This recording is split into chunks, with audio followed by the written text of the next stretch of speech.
پڑھنا بندے کا رات کے پیٹ میں، رات کے درمیانی حصے میں. تہجد اصل میں جسے کہتے ہیں وہ نہیں ہے کہ جو عام طور پر لوگ فجر سے کچھ دیر پہلے جاگ گئے اذان سے اور جلدی سے 8 نفل پڑھ لیے، یہ تہجد نہیں ہے. یہ تو فجر کا ضمیمہ بنا لیا. ہاں نوافل ہے، عبادت ہے، اس کے بھی جو اس کے برکات ہیں وہ ظاہر ہوں گی، جو اس کا ثواب اور اجر ہے اللہ دے گا. لیکن اصل میں جسے تہجد کہا جاتا ہے وہ رات کو سو کر پھر اٹھنا، نیند کو توڑ کر اور پھر سو جانا اور پھر اٹھنا فجر کے لیے. جوف کہتے ہیں پیٹ کو کسی شے کے، جوف اللیل، رات کے بطن میں، رات کے درمیان میں، یعنی نصف رات گزر جائے اس وقت سے انسان جو ہے وہ نماز پڑھے اور پھر ثلث رہ جائے تو پھر جاگ جائے، پھر سو جائے اور پھر اس کے بعد اٹھے فجر کے لیے اور سنتیں پڑھے اور آئے مسجد کے اندر. تو یہاں آپ نے فرمایا وَصَلَاةُ الرَّجُلِ فِي جَوْفِ اللَّيْلِ، اور اپنے اس قول کے لیے حضور نے آیتیں تلاوت فرمائی وہی دو آیتیں. یہاں یہ سورہ سجدہ کی آیت نمبر 16 اور 17 ہیں. تتجافى جنوبهم عن المضاجع، اللہ تعالیٰ اپنے خاص محبوب بندوں کی یہ صفات بیان کر رہا ہے کہ ان کے پہلو اپنے بستروں سے علیحدہ رہتے، رات کے وقت جاگتے رہتے. بستر پر لیٹیں گے تو سو جائیں گے. تتجافى جنوبهم عن المضاجع يدعون ربهم خوفا وطمعا، وہ اس وقت اپنے رب کو پکارتے ہیں، دعائیں کرتے ہیں، خوف کے ساتھ بھی، اس کے مواخذے کا خوف، اس کے عذاب کا خوف، اس کی باز پرس کا خوف، اس کی ناراضی کا خوف، جہنم کا خوف، و طمعا، اور طمع کس کی؟ اللہ راضی ہو جائے، اللہ کے اجر و ثواب کی بھی طمع ہو. لیکن سب سے بڑی طمع کیا ہے؟ اللہ مجھ سے راضی ہو جائے. اس لیے سب سے اونچا مقام یہی ہے، رضی اللہ عنہم ورضوا عنہ، اللہ ان سے راضی ہو گیا، وہ اللہ سے راضی ہو گیا. یہ باہمی رضا ہے، بندہ اپنے رب سے راضی رہے. وہ ہے کہ تسلیم و رضا، جو بھی دنیا میں آ رہا ہے اس پر شکوہ، اللہ کا شکوہ زبان پر نہ لائے. جو بھی آ رہا ہے یہ میرے رب کی طرف سے ہے، وہ میرا مولا ہے، آقا ہے، دوست ہے، میرا خیر خواہ ہے. اسے معلوم ہے کہ اس شر کے پیچھے کون سا خیر آ رہا ہے، مجھے کیا پتا، مجھے تو شر نظر آ رہا ہے، خیر تو نظر نہیں آ رہا. اس لیے فرمایا گیا کہ ہو سکتا ہے عسیٰ ان تکرہوا شیئا وہو خیر لکم وعسیٰ ان تحبوا شیئا وہو شر لکم واللہ یعلم وانتم لا تعلمون.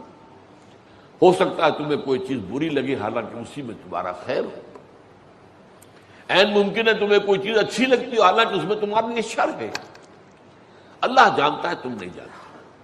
اس کیفیت کے اندر دنیا کی زندگی گزارے، اللہ تعالیٰ آخرت میں اسے راضی کر دے گا، اللہ اس سے راضی ہو جائے گا.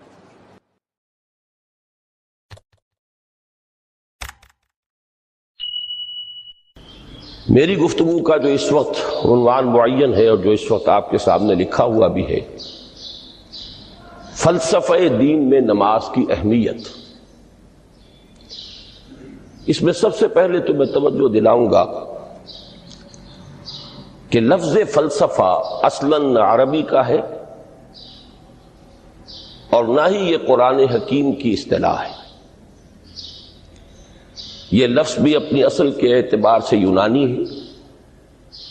فلسفی اگرچہ فلسفی عربی میں اب استعمال ہوتا ہے اور فلاسفہ اس کی جمع بھی ہوتی ہے، لیکن واقعتاً یہ عربی زبان کا لفظ نہیں ہے. اسی کی ایک مثال اور ہے تصوف.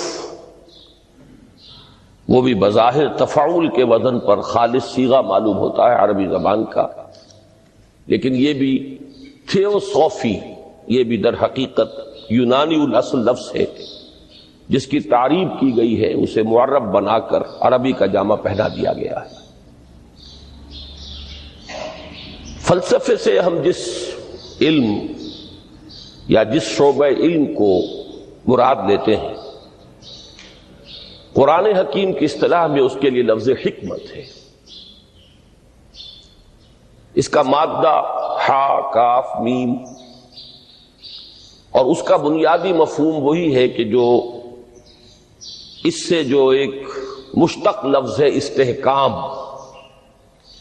کسی شے کا مضبوط ہو جانا، پختہ ہو جانا، قوی ہو جانا، ایسی صلاحیت حاصل کر لینا کہ وہ اپنی حفاظت کر سکے، اپنے خلاف کسی بھی اقدام پر اپنا دفاع کر سکے۔ یہ ہا کاف میم کے مادے کا اصل مفہوم ہے۔ اور حکمت انسان کے فکر اور اس کے شعور کی پختگی کا نام ہے، اس لیے کہ انسان حیوانات سے ممیز کیا گیا ہے اگرچہ مختلف اعتبارات سے، لیکن یہ کہ اس میں سب سے اہم اعتبار یہ ہے کہ یہ حیوان عاقل ہے۔ اسی طریقے سے اسے حیوان ناطق کہا جاتا ہے، اور نطق اور عقل کا بڑا گہرا تعلق ہے اور ربط ہے، دونوں ایک دوسرے سے جڑے ہوئے۔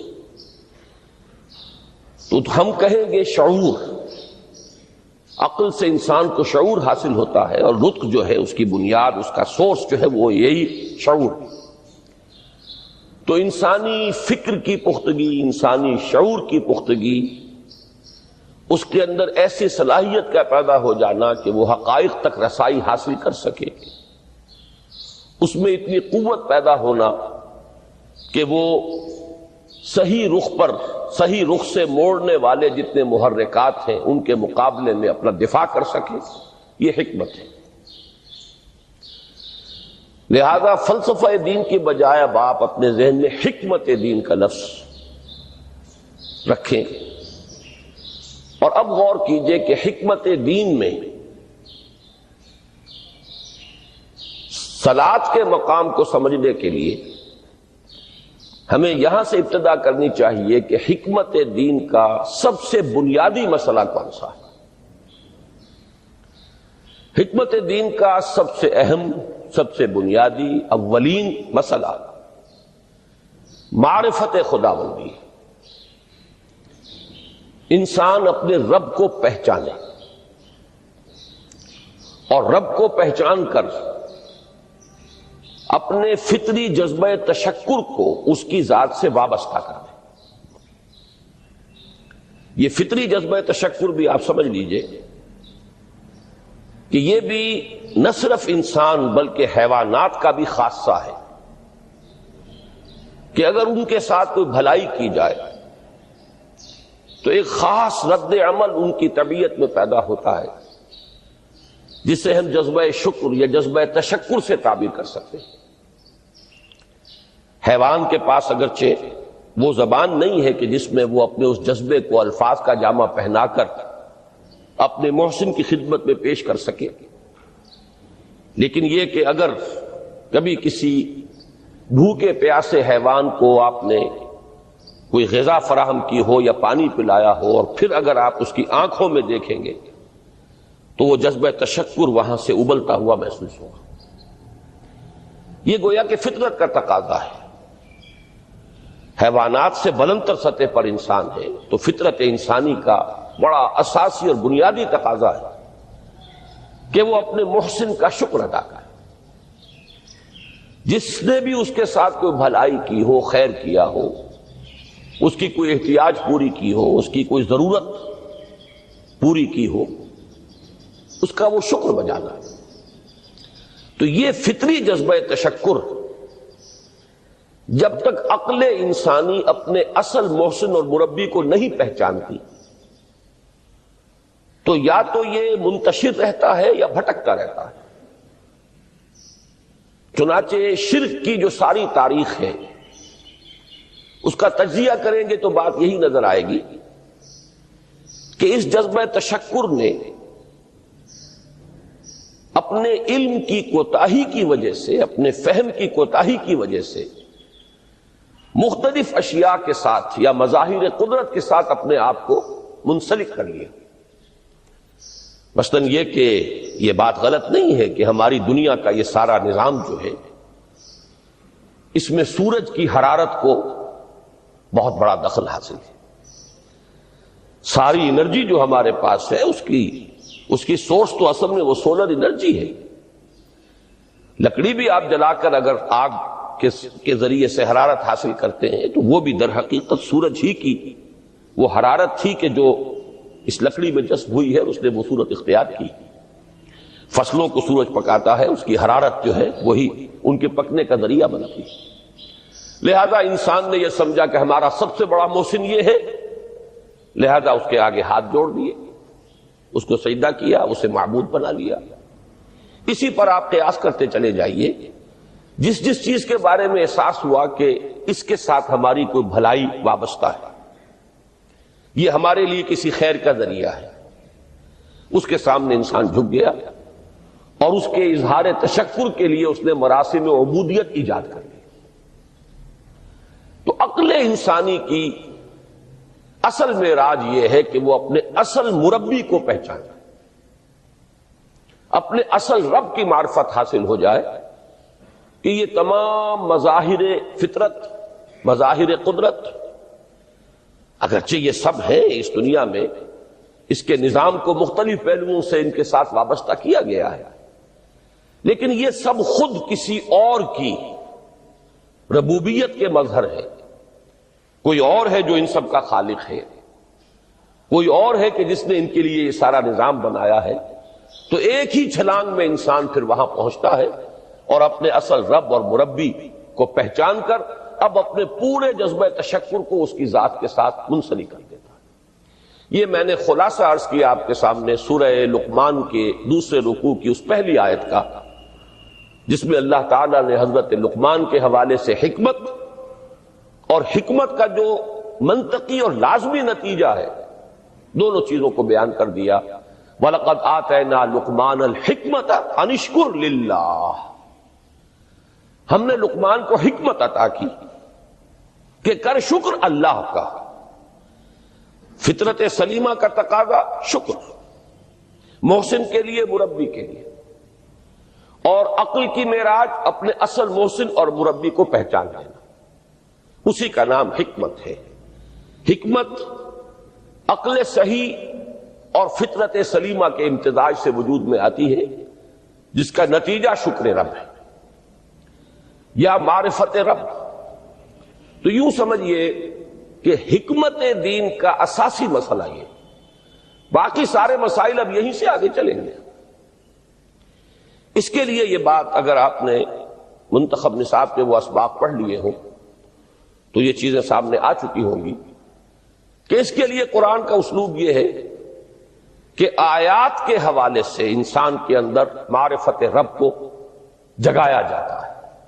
میں نے جگانے کا لفظ استعمال کیا ہے کہ قرآن کی حکمت یہ ہے کہ رب کی معرفت فطرت انسانی میں موجود ہے لیکن سوئی ہوئی ہے، ڈورمنٹ ہے، اسے جگانا ہے، اسے ایکٹیویٹ کرنا ہے. اس کے لیے آیات آفاقی، ان فی خلق السماوات والارض واختلاف اللیل والنہار والفلک التی تجری فی البحر بما ينفع الناس الی آخر الآیہ. اسی طرح آیات انفسی وفی انفسکم افلا تبصرون سنریہم آیاتنا فی الآفاق وفی انفسہم حتی یتبین لہم انہ الحق. لیکن ان آیات آفاقیہ کی طرف بھی صحیح نقطہ نظر سے متوجہ کرنے کے لیے اور انسان کے اندر کی اس سوئی ہوئی معرفت رب کو جگانے کے لیے سب سے زیادہ مؤثر آیات قرآنیہ ہیں. چونکہ یہ فطرت انسانی کے اندر کی ایک شے کو جگانے والی ہیں، یہی وجہ ہے کہ قرآن مجید اپنے آپ کو کہیں الذکر کہتا ہے، کہیں ذکرہ، کہیں تذکرہ. یہ تو یاد دہانی ہے، تمہارے اپنے اندر معرفت رب موجود تھی یا موجود ہے، لیکن یا تمہیں اس کا شعور نہ تھا، وہ تمہارے شعور کی سطح پر نہیں آئی تھی، یا یہ کہ آئی تھی لیکن پھر تم اسے بھول گئے، ذہول کے پردے پڑ گئے. جیسا کہ علامہ اقبال نے کہا کہ کافر کی یہ پہچان کے آفاق میں گم ہے، تم پھر گم ہو گئے. لہذا اس کو اجاگر کرنے کے لیے، تازہ کرنے کے لیے یہ آیات قرآنیہ ہیں. ان اندھیروں سے، گمشدگی کے اندھیروں سے نکالنے کے لیے معرفت کی روشنی میں لانے کے لیے یہ آیات مبارکہ ہے۔ هو الذی ينزل على عبده آیات بینات لیخرجکم من الظلمات الی النور، اندھیروں سے نکال کر روشنی میں لانے کے لیے اللہ نے اپنے بندے پر صلی اللہ علیہ وسلم یہ آیات بینات نازل کی۔ لیکن اب اس سے اگلا قدم ہے، اور اصل میں وہ ہے جو میری گفتگو کا موضوع ہے اس وقت۔ اس کے لیے یہ تمہید ضروری تھی کہ حکمت قرآن کا اور حکمت دین کا اولین، اہم ترین، سب سے اساسی، سب سے بنیادی مسئلہ ہے معرفت رب۔ اگر اس مرحلے کو انسان طے کر لے اللہ کے فضل و کرم سے، اسے اللہ کی معرفت بھی حاصل ہو جائے اور اس پر ایمان بھی میسر آ جائے، تو اب اس کے سامنے تین مسئلے اور ان کو اچھی طرح آئیڈینٹیفائی کیجیے۔ پہلا مسئلہ یہ ہے کہ اس کی فکر صحیح مزید پیش قدمی کرے، آگے بڑھے۔ یہ تو اس کا سٹارٹنگ پوائنٹ تھا، رب کو پہچان لینا۔ ابھی تو اس سے آگے بڑھ کر اس فکر صحیح کو، بڑی بلندیوں کو چھونا ہے۔ جیسے کہ کلمہ طیبہ کی تمثیل بیان کی گئی قرآن مجید میں، کَشَجَرَةٍ طَیِّبَةٍ أَصْلُهَا ثَابِتٌ وَفَرْعُهَا فِي السَّمَاءِ۔ تو فکر انسانی کے لیے وہ اصل ثابت، جمی ہوئی جڑ جو ہے وہ تو ہے معرفت رب۔ لیکن اب یہ فکر ترقی کرے گی، یہ نشو و نما پائے گی، یہ آگے بڑھے گی، اس کی شاخیں یہ آسمانوں سے بات کریں گی، آسمانوں کی بلندیوں کو چھوئیں گی۔ تو سب سے پہلا مسئلہ ہے فکر صحیح کی مزید پیش رفت، پیش قدمی۔ دوسرا مسئلہ انسان کا بہت بنیادی، عمل کی درستی، صحیح عمل۔ انسان اپنے نفس امارہ سے مغلوب ہو کر یا جذبات کی رو میں بہہ کر یا ماحول کے اثرات سے مرعوب ہو کر وہ کسی غلط رخ پر نہ پڑ جائے، تو اس کے عمل کو درست رکھنے کے لیے کوئی اسے سہارا درکار ہے۔ اور تیسری ضرورت اس کی، یہ میرے نزدیک اس دور میں سب سے زیادہ نگاہوں سے اوجھل ہو چکی ہے، یہاں تک کہ ہمارے بہت سے دینی حلقے بھی، خاص طور پر جو ریلیجس ایکٹیوسٹ شمار ہوتے ہیں، جو دین کی احیائی جد و جہد میں مصروف نظر آتے ہیں، تجدید دین، احیاء دین، غلبہ دین، اقامت دین، ان کی بھی ایک بہت بڑی محرومی ہے کہ وہ ایک تیسرے گوشے کو تقریباً نظر انداز کر رہے ہیں، اور وہ ہے روحانی ترقی۔ اس لیے کہ انسان کی اصل عظمت کی بنیاد تو وہ روح ہے جو اس میں پھونکی گئی، وَنَفَخْتُ فِيهِ مِن رُوحِي، جس کا تعلق ذات باری تعالیٰ کے ساتھ ہے۔ کم سے کم یہ تو ہر شخص مانے گا، کوئی بڑے سے بڑا ریشنلسٹ اور روحانیت کا منکر شخص وہ بھی یہ تو ماننے پر مجبور ہے کہ اللہ تعالیٰ نے اس کی جو نسبت اپنی طرف فرمائی ہے روحی، اس میں در حقیقت انسانی روح کی عظمت اور اس کی شرافت، اس کی بلندی اور اس کی بزرگی کی طرف اشارہ ہے۔ بہرحال اس کی ترقی، فکر صحیح کی ترقی۔ نمبر 2، عمل کی درستی، اس میں افراط و تفریط نہ ہو، اس میں انسان نفس امارہ سے مغلوب ہو کر یا جذبات کی رو میں بہہ کر یا ماحول کے اثرات سے متاثر ہو کر کوئی غلط اور غیر متوازن راستہ اختیار نہ کر لے۔ اور نمبر 3، روحانی ترقی۔ اب ان میں سے پہلی چیز کو لیجئے، فکر صحیح کے مزید ارتقاء اور اس کی مزید پیش قدمی کے لیے قرآن حکیم نے بھی سورہ آل عمران کے آخری رکوع میں ذکر کو سب سے پہلے اور سب سے اہم عامل کی حیثیت سے شمار کیا۔ چنانچہ اس کی پہلی آیت جو ہے سورہ آل عمران کے آخری رکوع کی، اس میں تو وہی مضمون جو میں بیان کر چکا وہ آیا ہے۔ ان فی خلق السماوات والارض واختلاف اللیل والنہار لآیات لأولی الالباب، یقیناً آسمان اور زمین کی تخلیق میں اور دن اور رات کے الٹ پھیر میں نشانیاں ہیں ہوش مندوں کے لیے۔ ان کے ذریعے سے انسانی شعور کے اندر وہ معرفت رب اجاگر ہوگی۔ وہ پہلا مرحلہ اب اس نے طے کر لیا، وہ ڈورمنٹ معرفت اب ایکٹیویٹ ہو گئی۔ اب مزید فکر کا مرحلہ ہے جو اگلی آیت میں آیا ہے، الذین یذکرون اللہ قیاما وقعودا وعلی جنوبہم ویتفکرون فی خلق السماوات والارض ربنا ما خلقت ھذا باطلا سبحانک فقنا عذاب النار۔ یعنی تفکر جو ہے ویتفکرون فی خلق السماوات والارض، وہ تفکر کرتے ہیں، غور و فکر کرتے ہیں آسمان اور زمین کی تخلیق میں، لیکن اس تفکر کے ساتھ لازماً ذکر اور ذکر مدام، ذکر بھی وہ کہ جو مستقل ہو، ہر حالت میں ہو۔ الذین یذکرون اللہ قیاما وقعودا وعلی جنوبہم، وہ لوگ کہ جو اللہ کو یاد رکھتے ہیں، اللہ کا ذکر کرتے ہیں، کھڑے ہوئے بھی، بیٹھے ہوئے بھی، اور اپنے پہلوؤں کے بل یعنی لیٹے ہوئے بھی۔ اب ان تین کے سوا تو کوئی پوزیشن انسان کی نہیں ہے، اسی کا نام ہے دوام ذکر۔ اور اس کے ساتھ اگر وہ تفکر کرتے ہیں تو ان کا فکر اگلی منزل تک پہنچتا ہے۔ میں اس پر زیادہ بحث اس وقت نہیں کروں گا، اس وقت میں نے چونکہ وہ تین باتیں بیان کی تھی، میں درجہ بدرجہ چاہتا ہوں کہ آگے بڑھوں اور ایک حد سے زیادہ کسی بھی مسئلے میں تجاوز نہ کروں۔ یہ جو بات سورہ آل عمران کی آخری رکوع کی اس دوسری آیت میں آئی ہے، اسی کو مولانا روم نے بیان کیا ہے بہت ہی سادہ لیکن بڑے پرمغز شعر میں۔ این قدر گفتیم باقی فکر کن، فکر اگر جامد بوت رو ذکر کن۔ اس قدر تو ہم نے تمہیں بتا دیا، سمجھا دیا، یہ بات تو آ گئی تمہارے عقل میں، اب جاؤ خود غور کرو، مزید آگے پیش قدمی کرو۔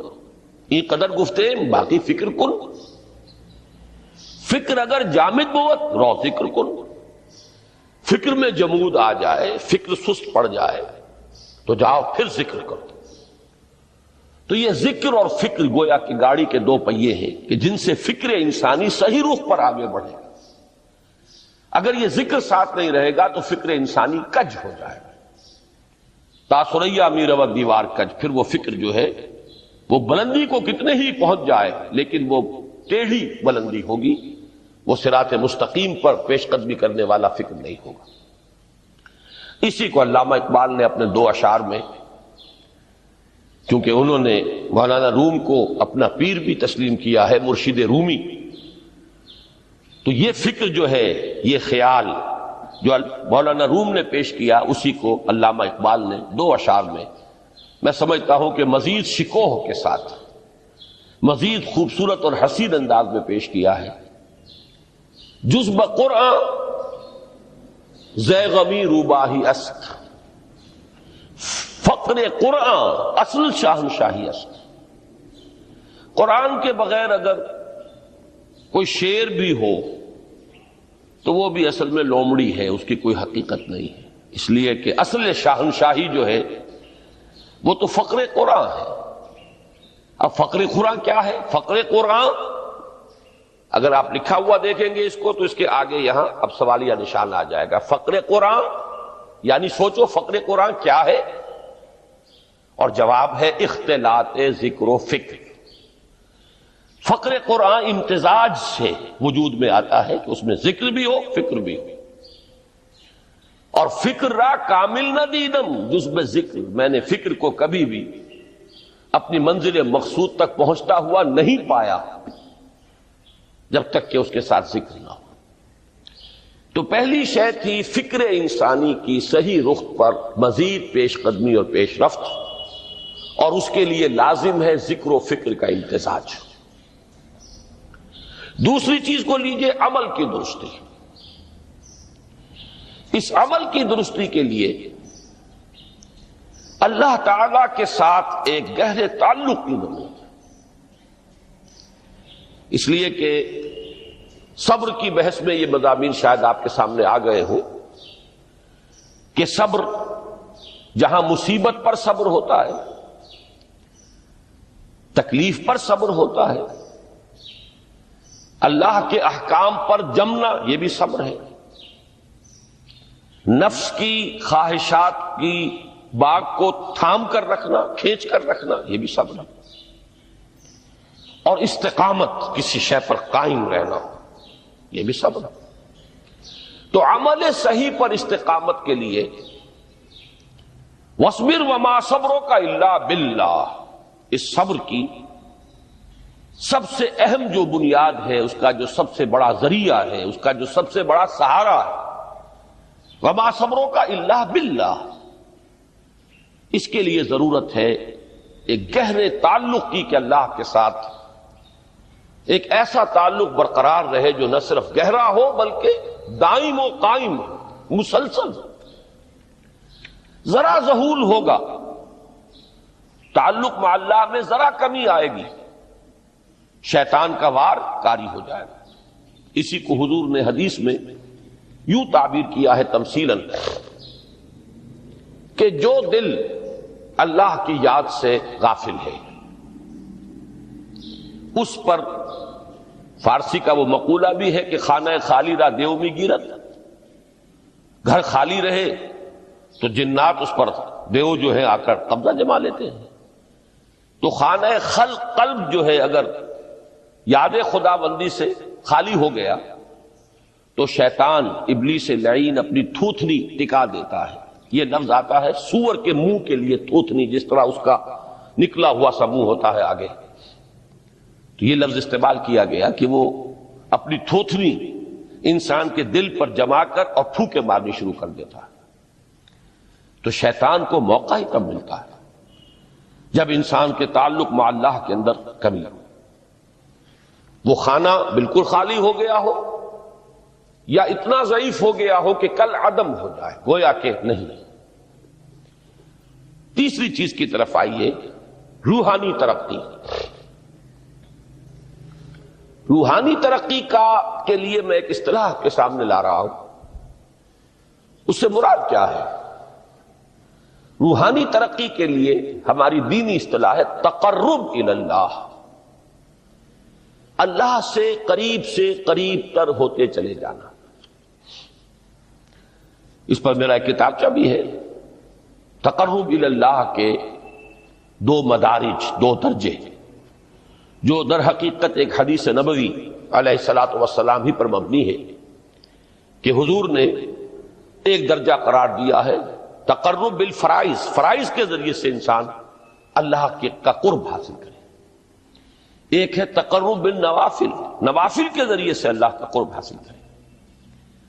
ان میں کیا نسبت و تناسب ہے، اہمیت کے اعتبار سے کون بڑھ کر ہے، بلندی کے اعتبار سے کون بڑھ کر ہے، یہ تمام مسائل میں نے اپنی اس تقریر میں بیان کیے تھے جو اس کتابچے میں شائع ہوئی ہے۔